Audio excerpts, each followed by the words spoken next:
The atmospheric processors had failed 3 years ago, turning Sector 7 of the colony into what everyone called the Wild Zone. Kevin stood at the perimeter fence, his radiation badge already ticking yellow as he stared into the twisted landscape beyond. The air shimmered with exotic particles, remnants of the terraforming equipment's catastrophic meltdown. "You're insane," Lieutenant Torres said, checking Kevin's environmental suit one last time. "The longest anyone survived in there is 47 minutes. Kevin adjusted his helmet seals. "The medication shipment went down in there. Without it, the children's ward loses 16 kids by next week. I don't need long, just long enough." The crash site was 3 kilometers in. The automated drones couldn't navigate the electromagnetic interference, and the particle storms shredded anything with standard shielding.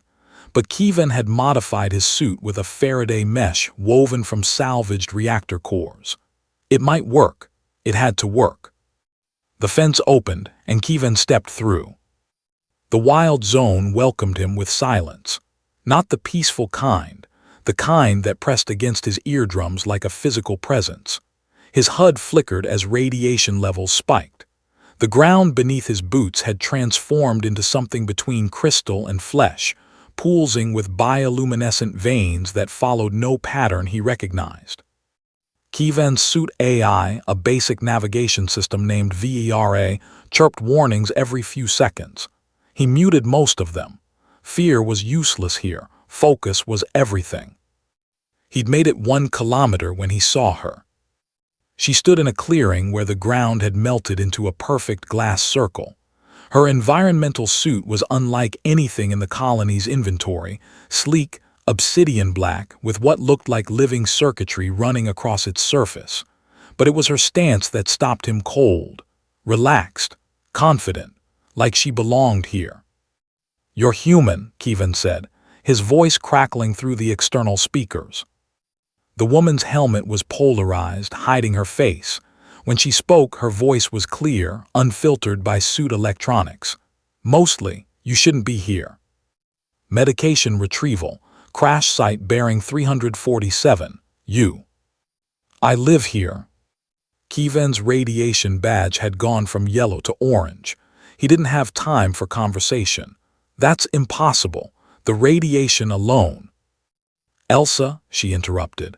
"My name is Elsa, and if you keep going that direction, the particle storm in Sector 7G will strip your suit in approximately 9 minutes. Follow me if you want the medication. Don't if you want to prove the 47-minute record was optimistic." She turned and walked deeper into the Wild Zone. Kevin hesitated for exactly 3 seconds before following. His training said to trust protocol, but protocol had never accounted for someone surviving in this hellscape. Elsa moved through the terrain like water, never hesitating, never checking instruments. She navigated by instinct or something else entirely. "How long have you been in here?" Kevin asked, struggling to keep pace. Time works differently in the Wild Zone. The exotic particles affect chronometric readings. By my count, 6 months. By yours, probably 3 years. That was impossible, but so was everything else about this situation. They passed through a forest of crystallized trees, their branches humming with energy that made Kevin's teeth ache. Elsa touched them casually as she passed, leaving glowing handprints that faded slowly. His suit's sensors screamed about radiation, exotic particles, and several forms of energy that didn't exist in any database. "What happened to you?" Kevin asked. "How are you surviving without?" He gestured at his bulky suit. Elsa's laugh was bitter. "I was part of the team trying to fix the processors. We got caught in the meltdown. Everyone else died in the first 30 seconds. I should have too." She paused at a ridge overlooking a valley of swirling particle fog, but something in here decided I was interesting. It changed me, adapted me. Now I'm part of the Wild Zone as much as it's part of me. She held up her hand, and Kevin watched in horror and fascination as her skin rippled, becoming momentarily translucent, revealing something that looked like a nervous system made of light. The exotic particles don't hurt me anymore, Elsa continued. They sustain me. I don't need food, water, or air, not in the traditional sense. I process energy directly from the environment. Kevin searched for words. That's beyond anything our medical science can explain. Your medical science thinks in terms of biology. This is something else. Post-biological, transhuman, pick your terminology. The wild zone doesn't kill everyone, it tests them. Most fail the test violently. I passed, apparently. They descended into the valley. The particle fog parted around Elsa like she commanded it. Around Kevin, it pressed against his shields, seeking weaknesses. His suit temperature was rising despite the cooling systems. There, Elsa pointed. The crashed medical transport lay half-buried in crystalline growth, its hull breached in a dozen places. The cargo bay, miraculously, looked intact. 20 minutes to get the meds and get back, Kevin calculated. If I run. You won't make it running, Elsa said. The particle density is increasing. There's a storm building, a big one. You felt that pressure change 10 minutes ago. That was the leading edge. Kevin's HUD confirmed it. Barometric readings were becoming erratic. Then I'll have to move faster. Or Elsa said quietly, you trust me. She moved to stand directly in front of him, and for the first time her helmet depolarized. Kevin saw her face, young, maybe 25, with eyes that glowed faintly with the same bioluminescence that ran through the ground. She was beautiful and terrifying in equal measure. The wild zone changed me, Elsa said. Made me a bridge between your world and this one. I can extend my protection to you, temporarily. Guide the particles around you instead of through you. But it requires physical contact and you'll have to trust me completely. Every instinct screamed caution. This was beyond his understanding, beyond protocol, beyond sanity. But 16 children would die without those medications. What do I need to do? Elsa placed her hand against his helmet. The contact sent a shock through his entire suit.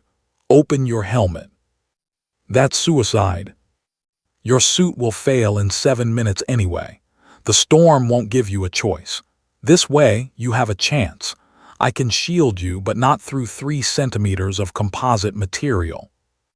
Kevin looked at the crashed transport, looked at his radiation badge, now deep red, thought of the children's ward, of the kids who'd drawn pictures for him before he left, who believed he could do the impossible. He opened his helmet. The wild zone's atmosphere hit him like a physical blow. His lungs seized, trying to reject air that tasted like metal and ozone and something else, something alive. Elsa's hand moved to his face, and warmth spread from her touch. Breathe, she commanded. Trust the change. Kevin breathed. The pain was exquisite, like every cell in his body was being rewritten in real time. He felt the exotic particles entering his bloodstream, felt them interfacing with his nervous system, felt Elsa's presence like a second consciousness overlapping his own. She was guiding the transformation, limiting it, keeping him human while allowing him to survive the impossible. Move, Elsa said. We have 5 minutes before I can't hold this. They ran to the transport together, Elsa's hand never leaving his arm. Kevin could feel the wild zone now, truly feel it, the living pulse of the exotic particles, the intelligence behind the chaos. It wasn't malevolent. It was testing, always testing, sorting the weak from the worthy. The cargo bay doors were jammed. Kevin's enhanced strength, a temporary gift from Elsa's intervention, tore them open. The medication containers were intact, sealed in radiation-proof cases.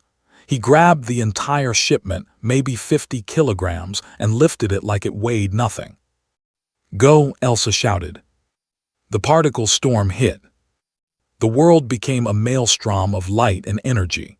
Without Elsa, Kevin would have been atomized. With her, he was merely terrified. They ran through the chaos, Elsa navigating by senses he couldn't comprehend, pulling him through safe channels in the storm that closed seconds after they passed. Kievan's body was screaming, the temporary changes burning through him too fast. He was becoming too much like the wild zone and not enough like himself. Elsa felt it too. "Almost there," she called. "Hold on." The perimeter fence appeared through the storm like a miracle. Elsa pushed him through, and Kievan collapsed on the safe side, the medication cases clattering around him. Medical teams swarmed him immediately. He looked back.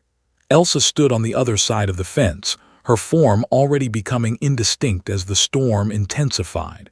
Her eyes still glowed in the chaos. "Thank you," Kievan mouthed. Elsa smiled, sad, knowing, and terribly alone. "The wild zone gave you what you needed to survive," she said, her voice clear despite the storm. "Just like it gave me what I needed.